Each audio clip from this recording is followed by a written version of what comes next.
I was about to knock on my parents' door when I heard them say to my brother, "Don't worry about the debt, your sister will handle it. She never says no to family." I quietly turned around and transferred every last dollar out of my account. What they didn't know was, I was standing at my parents' front door, a $15,000 bonus check from work clutched in my hand, ready to share some incredible news. But what I overheard through that door didn't just shatter my heart, it exposed a betrayal so calculated, it made my entire world crumble. The unthinkable betrayal, a shattered reality. My name is Vanessa, and at 32, I thought I knew my family. I was the responsible one, the nurse who worked grueling shifts during the pandemic, the daughter who never said no when family needed help. I always put them first. Always. My identity, it turned out, was deeply intertwined with being useful and self-sacrificing for them. It was a role I'd accepted, believing that my value was somehow tied to what I could provide. That Tuesday, I was buzzing with excitement.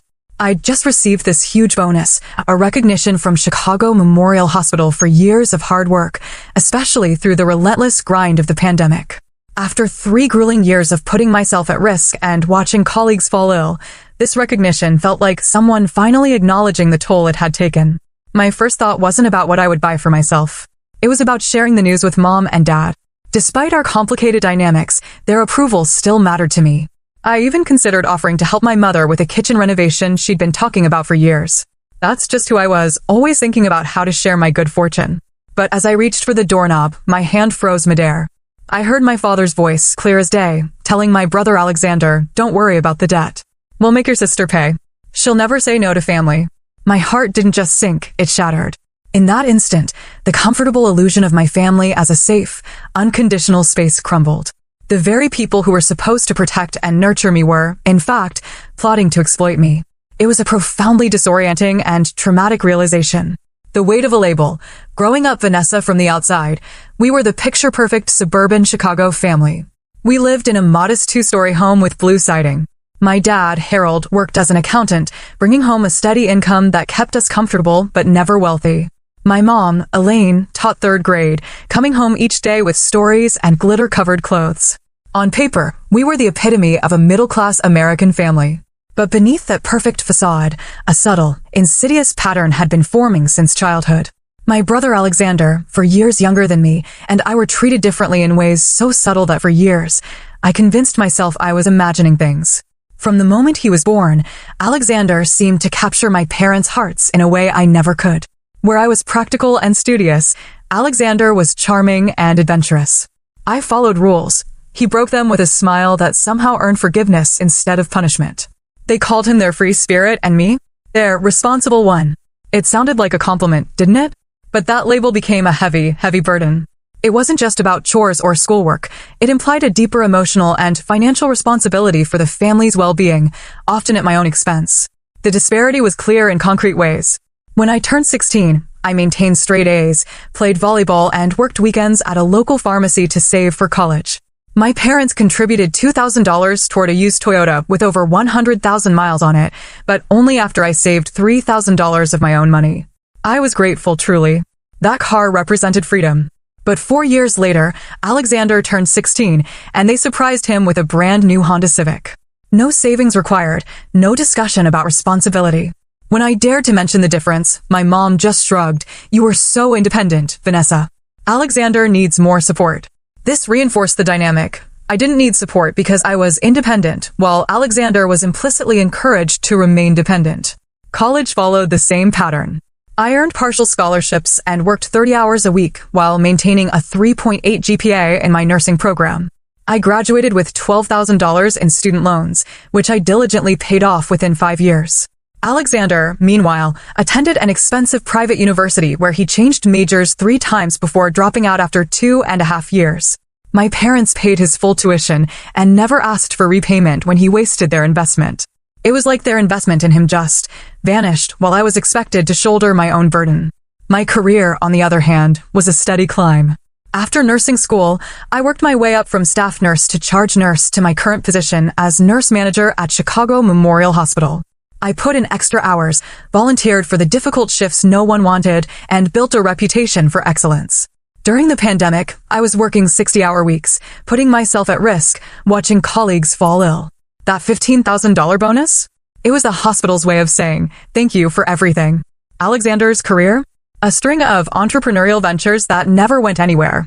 There was the custom t-shirt business that lasted 4 months, the food delivery app he abandoned, and most recently, an import business dealing in luxury items that he was suspiciously vague about. Each failure was cushioned by my parents' financial support, always explained away as bad timing or learning experiences. This consistent pattern of bailing him out, without requiring accountability, actively prevented Alexander from developing self-sufficiency. Despite recognizing the favoritism, I maintained a close relationship with my family. Sunday dinners at my parents' house remained a tradition. I called my mother several times a week. I remembered birthdays and anniversaries with thoughtful gifts. Family meant everything to me, and I was willing to overlook the inequities to preserve those bonds. I was caught in a classic case of cognitive dissonance, where the desire to believe my family was good and worth preserving clashed with the painful reality of their unfair treatment. To alleviate this discomfort, I chose to prioritize the illusion of harmony, even at great personal cost. The plot unveiled, an ATM with a guilt trigger at 32, I had finally achieved some personal stability. I purchased a modest 2-bedroom condo in a decent neighborhood. My savings account had grown steadily as I lived below my means and planned carefully for the future. I drove the same reliable car for 10 years. My life wasn't flashy, but it was secure. Something I had created through years of discipline and hard work.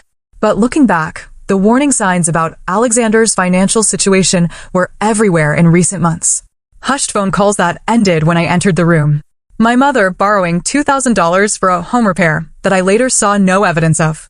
My father asking casual questions about my salary and savings. I ignored these red flags.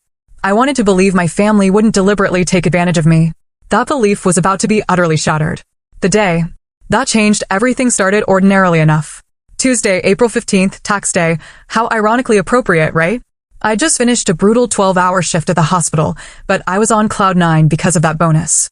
I decided to surprise my parents, maybe even offer to help with my mom's kitchen renovation she'd been talking about for years. That's just who I was. I arrived at their colonial-style home around 5:30 p.m., using the spare key to let myself in, as I'd done hundreds of times before. Mom, Dad, anyone home? I called out but received no answer. Their cars were in the driveway, so I knew they were around. I figured they might be in the backyard garden and decided to check upstairs first. As I approached their bedroom door at the end of the hallway, I heard muffled voices. I was about to knock when Alexander's distinctive voice, with its slightly whiny undertone, cut through clearly. It's $75,000, Dad. I know it's a lot, but this time it's different. My hand paused midair. $75,000? My dad's voice rose, Alexander James Wilson. That's more than I make in a year. How could you possibly get into that much debt again? Alexander blamed a supplier, said he needed cash now. My mom, worried, asked if he was in trouble. He just brushed it off. No, Mom, it's just business. Then my dad said, we don't have that kind of money.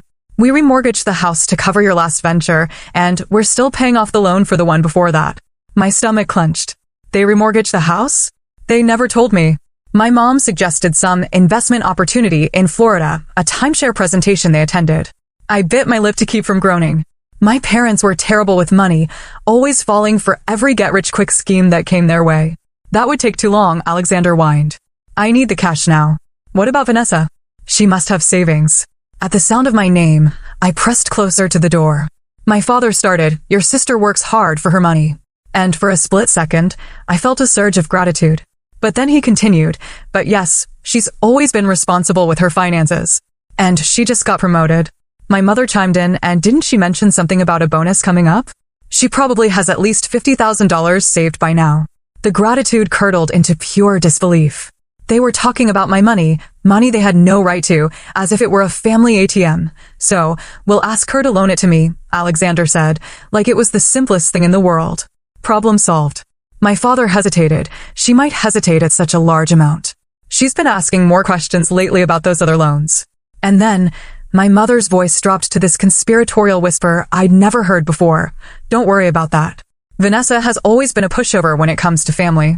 We'll just tell her it's for Alexander's medical bills or something. She's a nurse. She'll understand healthcare costs. Alexander brightened, or we could tell her it's for a business opportunity she could invest in. She's always going on about retirement planning. A cold, icy sensation spread through my chest. My own family was plotting to lie to me. This wasn't just about money. It was about weaponizing trust and manipulating my perception of reality. However we approach it, my father said firmly, don't worry about the debt, Alexander. We'll make your sister pay. She'll never say no to family. And then they laughed. That sound hit me like a physical blow. Good old responsible Vanessa, Alexander snickered. Always there to clean up my messes. My mother added, she does love to feel needed. And my father, the final dagger, and if she hesitates, I'll remind her of all we did for her growing up. Guilt always works with Vanessa. Their words confirmed my deepest, darkest suspicion. My reliability wasn't respected, it was exploited. They didn't see me as a successful, independent woman. They saw me as an ATM with a convenient guilt trigger. This wasn't just an isolated incident, it was a systemic role I had been unknowingly playing for years, reinforced by their collective understanding of my responsible nature. My vision blurred with tears. A wave of nausea hit me so hard, I had to press my hand against the wall for support. My heart pounded in my ears, nearly drowning out their continued plotting. The hallway seemed to spin around me as 32 years of family memories reorganized themselves into a horrifying pattern of manipulation and favoritism I could no longer deny. I backed away from that door, silently, grateful for the plush hallway carpet that muffled my footsteps. I couldn't confront them. Not then. I was too shattered. I needed space to think, to process this profound betrayal. As I crept down the stairs and out the front door, closing it with the gentlest click, a strange calm began to replace the initial shock.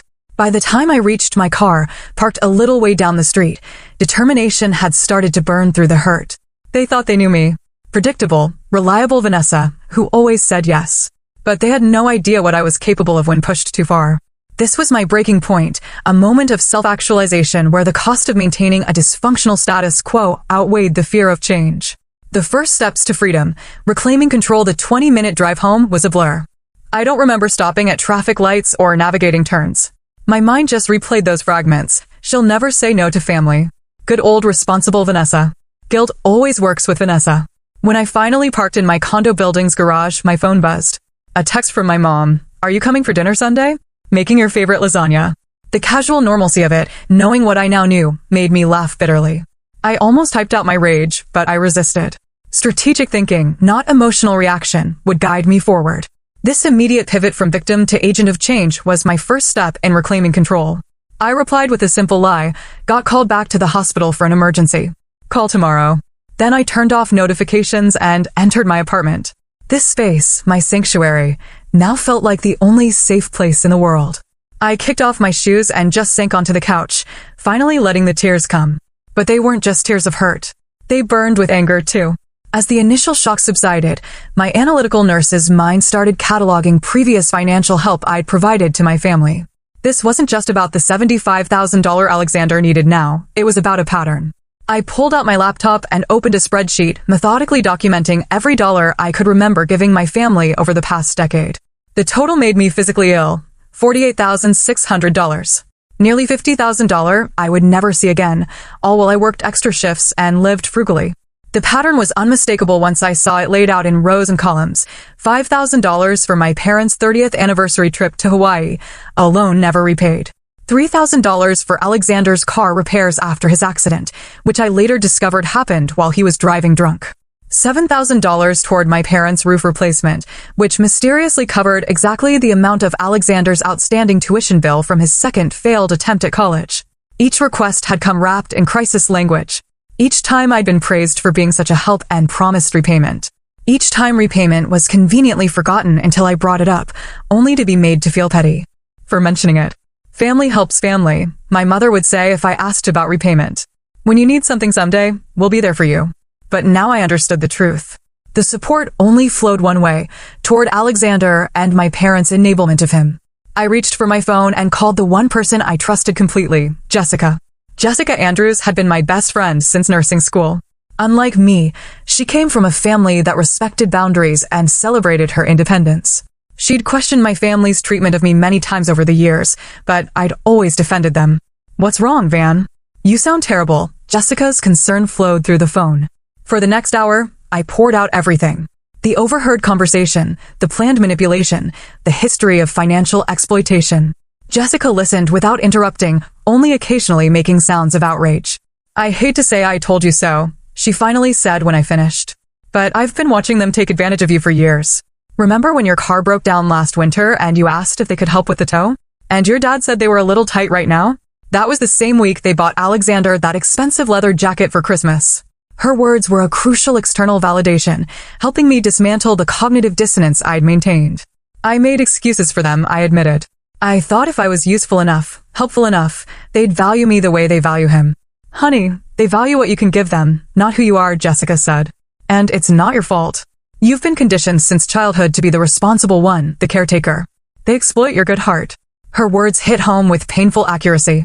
I had spent my life trying to earn the same unconditional love they gave Alexander freely. What do I do now?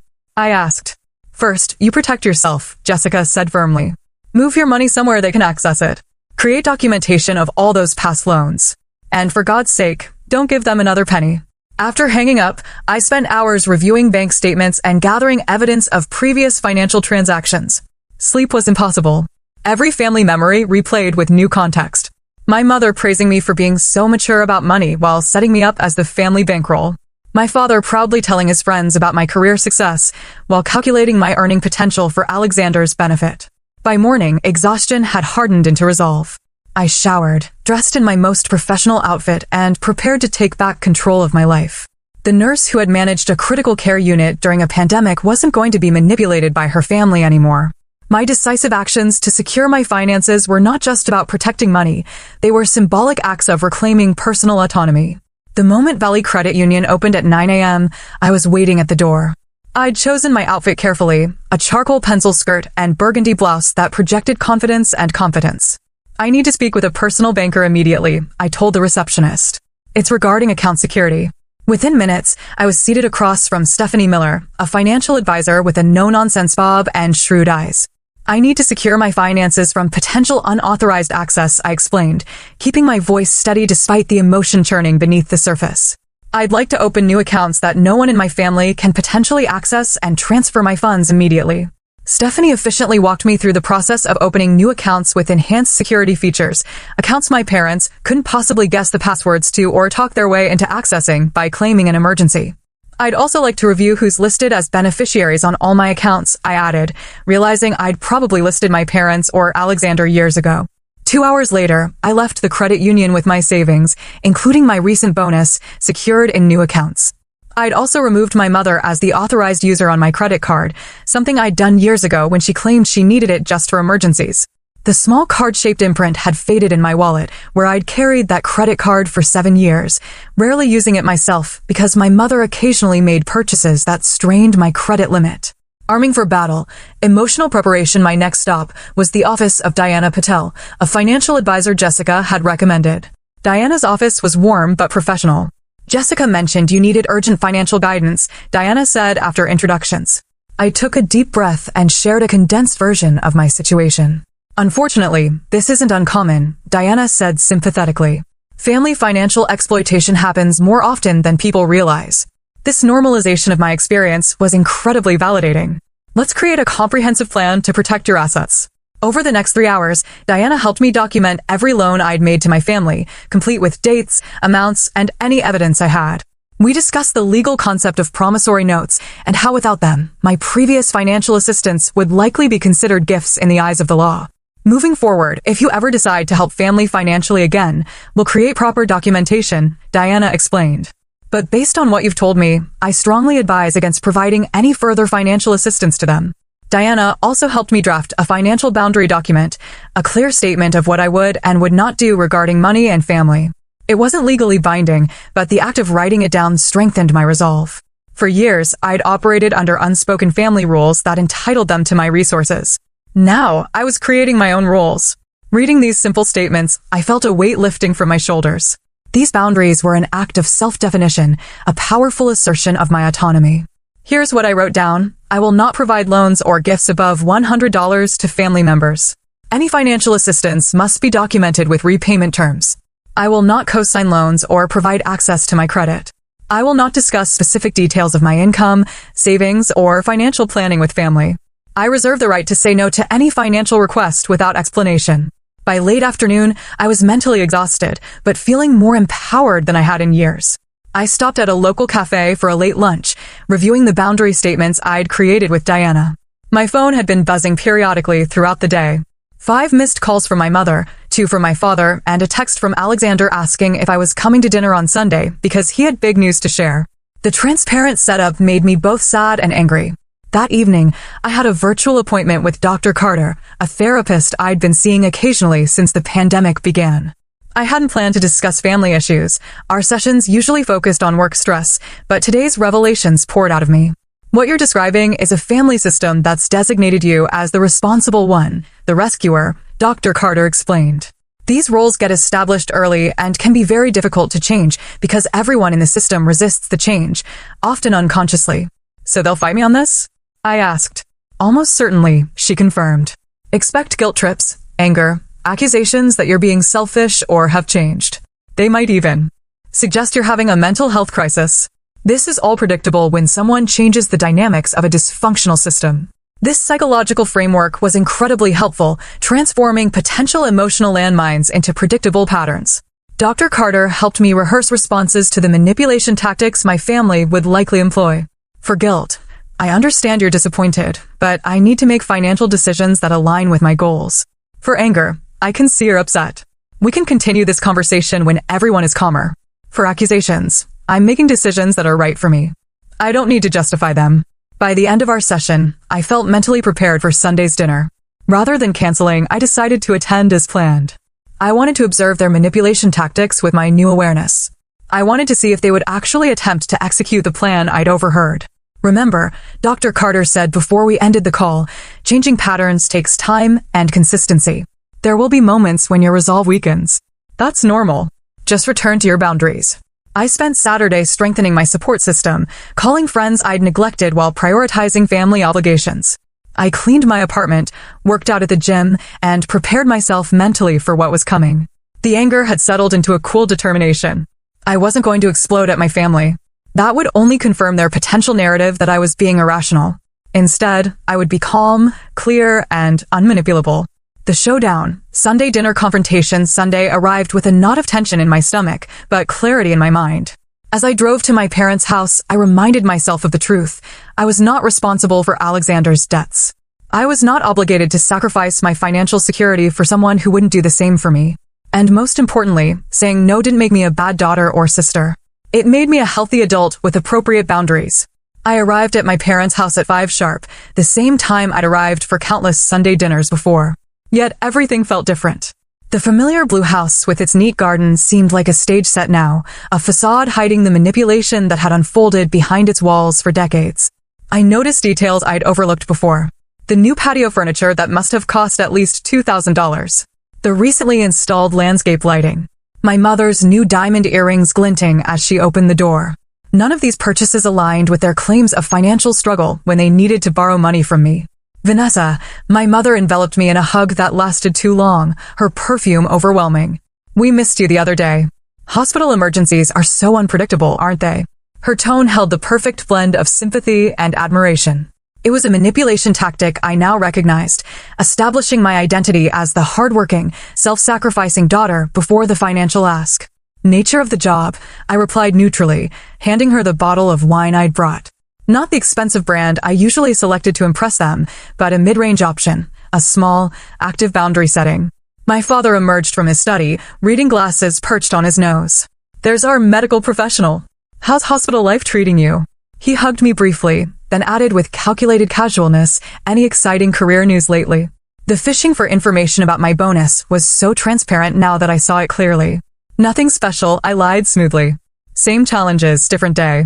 The slight disappointment in his eyes confirmed my suspicions. Is Alexander here yet? I asked, moving toward the living room. He's running a bit late, my mother replied. You know your brother, always so many irons in the fire. I nodded, thinking of the irons that had created his $75,000 debt.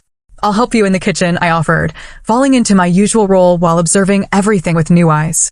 In the kitchen, evidence of their financial disconnect continued. A new stand mixer sat on the counter, still with the price tag partially visible, $399. Premium ingredients lined the countertops, imported Italian olive oil, specialty cheeses, organic vegetables. My parents had always lived slightly beyond their means. But now I wondered how much of that lifestyle had been subsidized by my loans. Alexander arrived 45 minutes late, breezing in with the confidence of someone who knows they'll be forgiven anything. Traffic was insane, he announced without apology.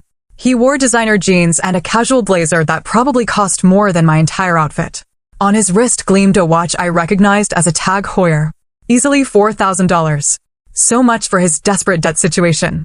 He hugged me with one arm, a performative gesture that never involved actual affection. How's my big sister, the healthcare hero? The slight emphasis on big was another subtle dig. At 32, I was 4 years older, but also carried about 20 pounds more than his gym-sculpted frame. I'm well, I replied, studying him openly. Nice watch. A flash of something, guilt, annoyance, crossed his face before his charm reasserted itself. This old thing? Had it for ages. Lie. The style had only been released 3 months ago. I knew because a doctor I worked with had the same one and had mentioned its recent purchase. Dinner progressed with an undercurrent of tension I'd never noticed before. My mother served her signature lasagna, my favorite, as promised, while peppering the conversation with comments about family loyalty and support. That's what makes the Williams special, she said, refilling wine glasses.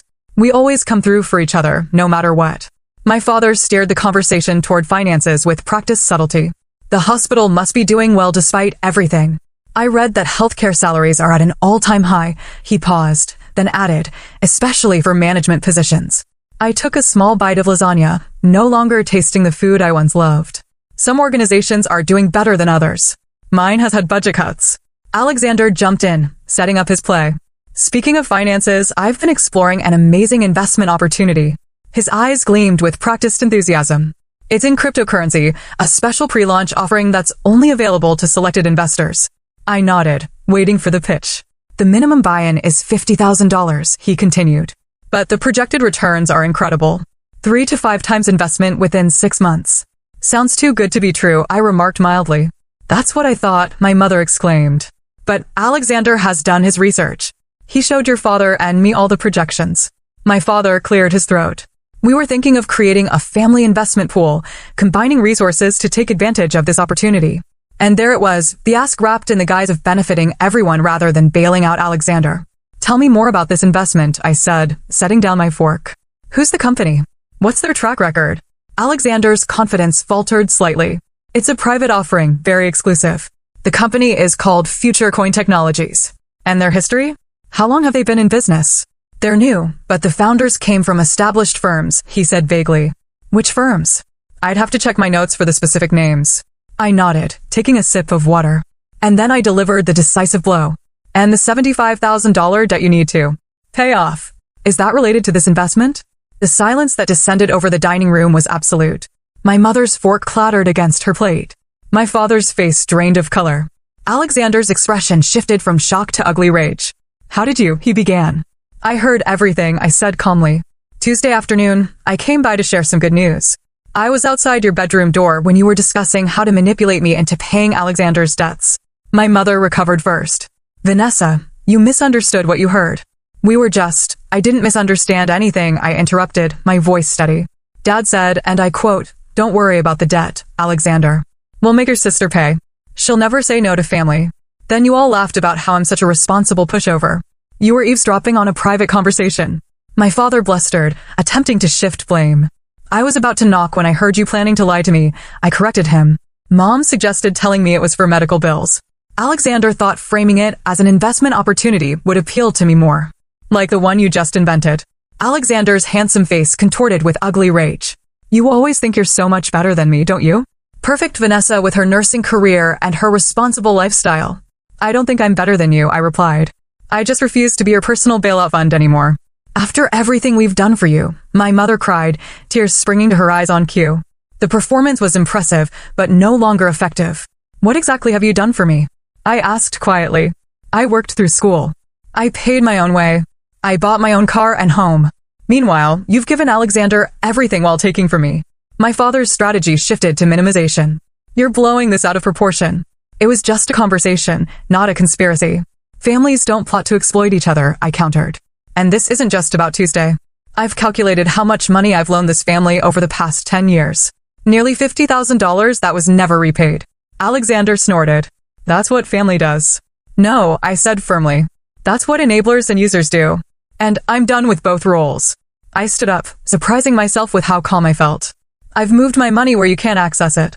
I've documented every loan none of you have repaid, and I'm establishing clear boundaries going forward.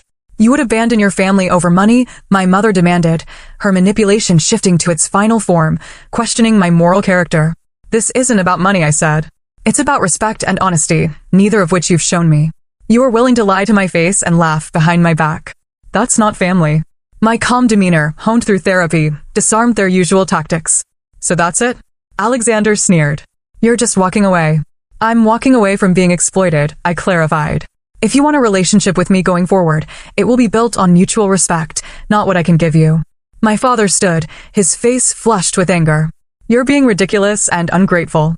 After all, we've sacrificed for you. Name one sacrifice, I challenged. One thing you've done for me that you didn't do twice over for Alexander. His mouth opened and closed, but no examples came. I picked up my purse and walked toward the door, turning back one last time. I love you all. That hasn't changed. But love without boundaries isn't love. It's exploitation. When you're ready to have an honest relationship, I'll be here.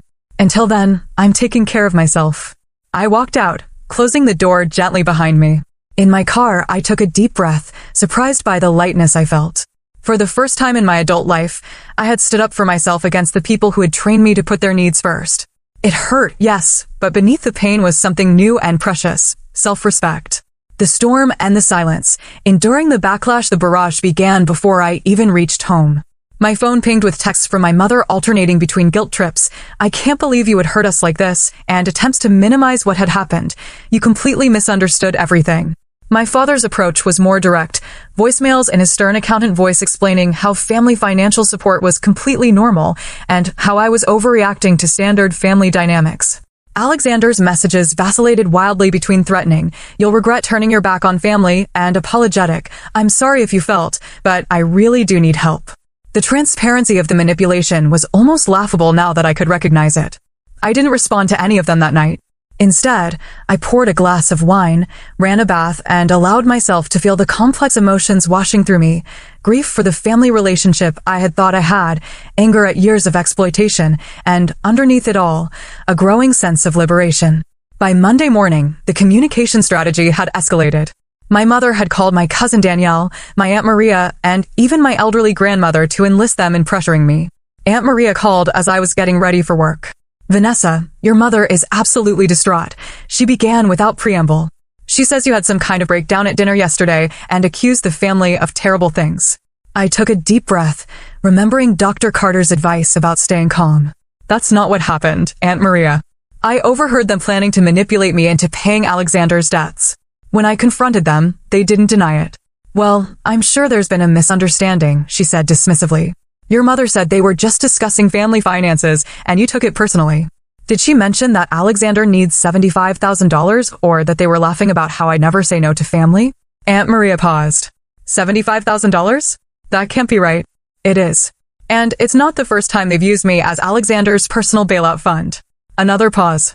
"Look, I know Alexander has had his struggles, but your parents would never intentionally take advantage of you. They love you. I believe they love me in their way, I acknowledged, but they've been using me financially for years. I'm simply setting boundaries now." "Boundaries," she repeated as if the word were foreign. "Vanessa, there are no boundaries in family. Family is about being there for each other no matter what. Even when it's one-sided, even when it involves lies and manipulation." "Vanessa," my aunt said heavily, "you've always been so independent, so different from the rest of us. Maybe that's why you don't understand how families work." Her words were meant to make me feel like the outsider, the one with the problem. A week ago, they might have worked. Today, they simply confirmed I was making the right decision. "I understand exactly how our family works," I said gently. "That's why I'm changing my role in it." Throughout the week, I discovered more troubling information.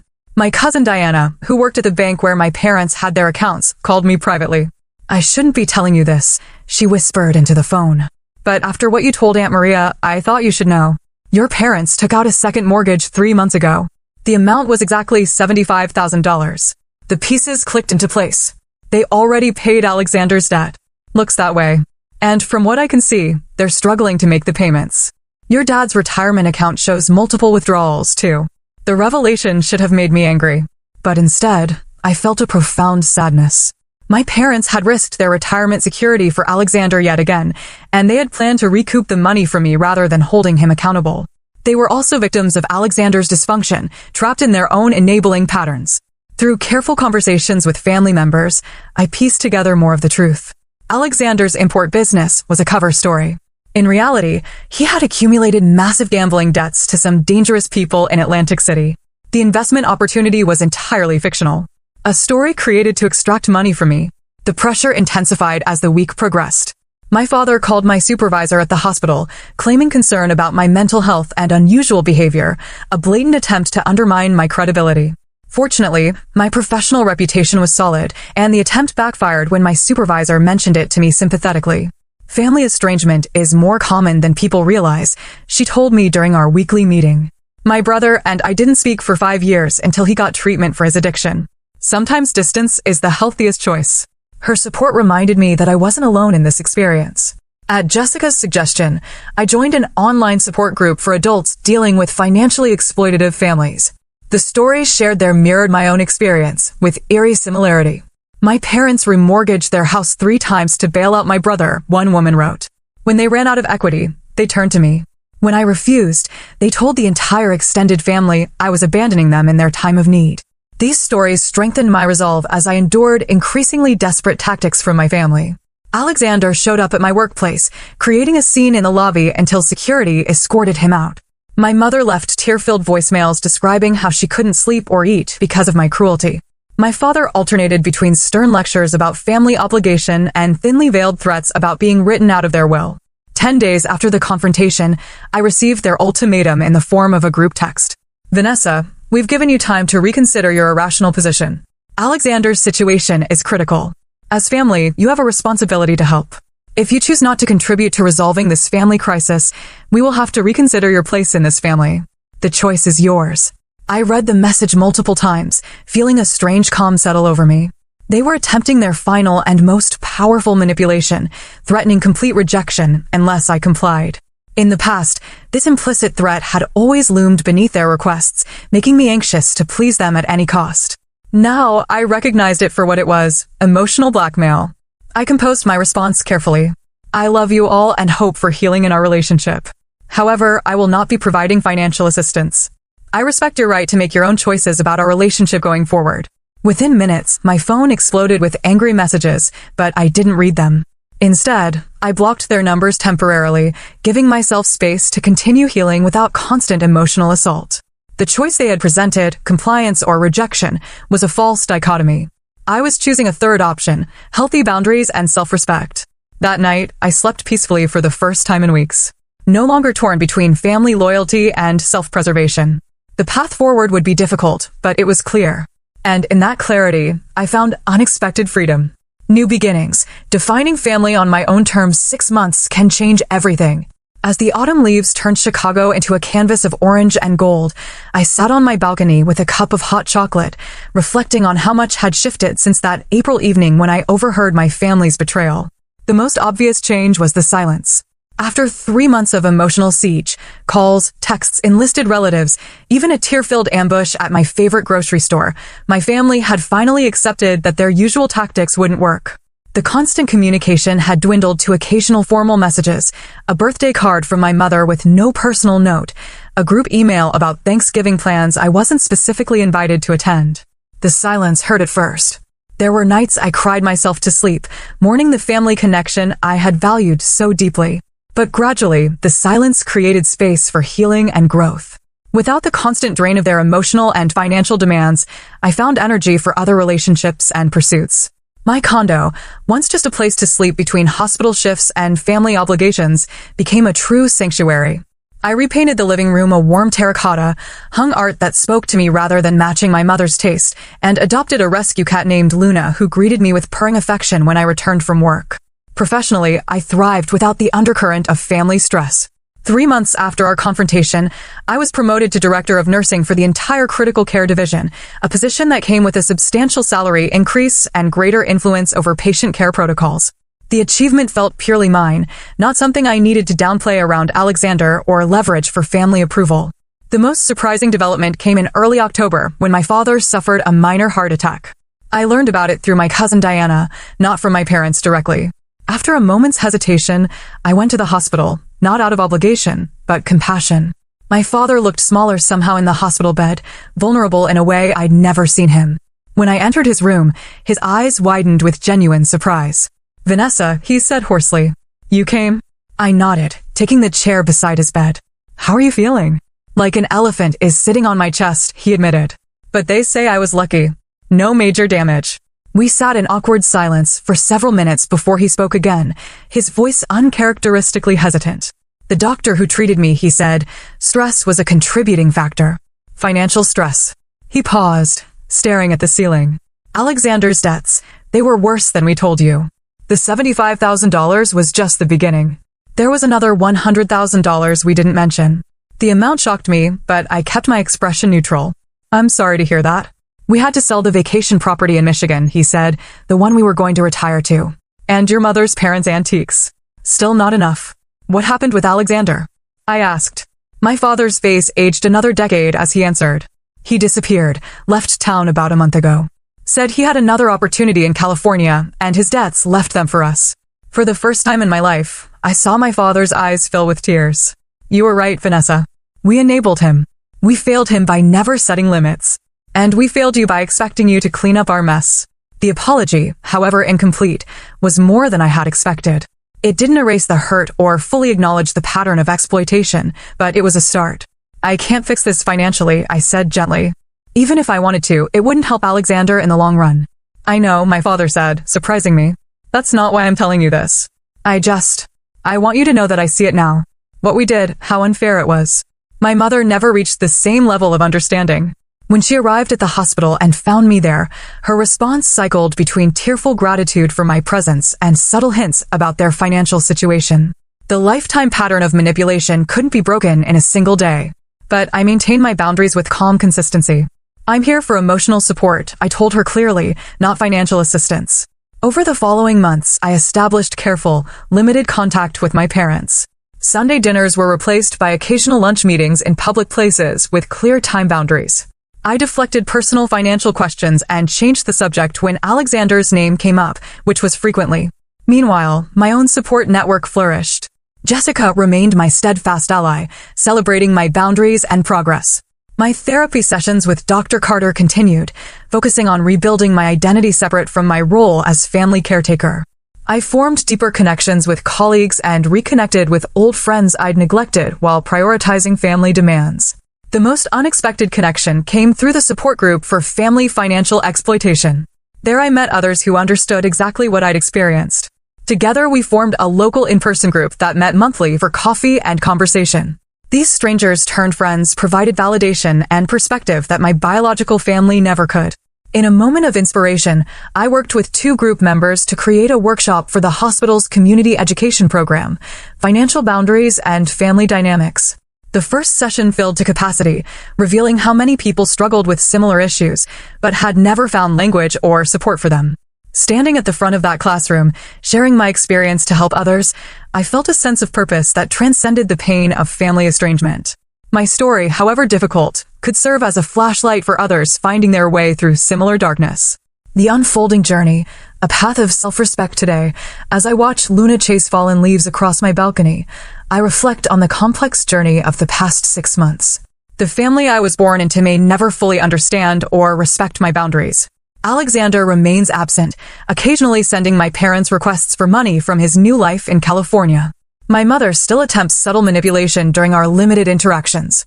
My father, chastened by his health scare, shows glimmers of understanding, but frequently backslides into old patterns. Yet, I've discovered that family can be defined by actions rather than blood. It can include friends who respect your boundaries, colleagues who value your contributions, a therapist who guides your growth, group members who share your struggles, and even a rescue cat who greets you with unconditional affection. I've learned that saying no isn't selfish. It's sometimes the most self-respectful choice available. I've come to understand that the discomfort I felt, the guilt, was often a sign I was changing unhealthy patterns, not an indication I was doing something wrong. I realized that financial support without accountability isn't actually helping someone, it's enabling their continued dysfunction. Most importantly, I've learned that my worth isn't measured by my usefulness to others or my willingness to sacrifice myself. It exists inherently, requiring no justification or performance. This was the culmination of my journey, moving from a conditional self-worth to an unconditional one.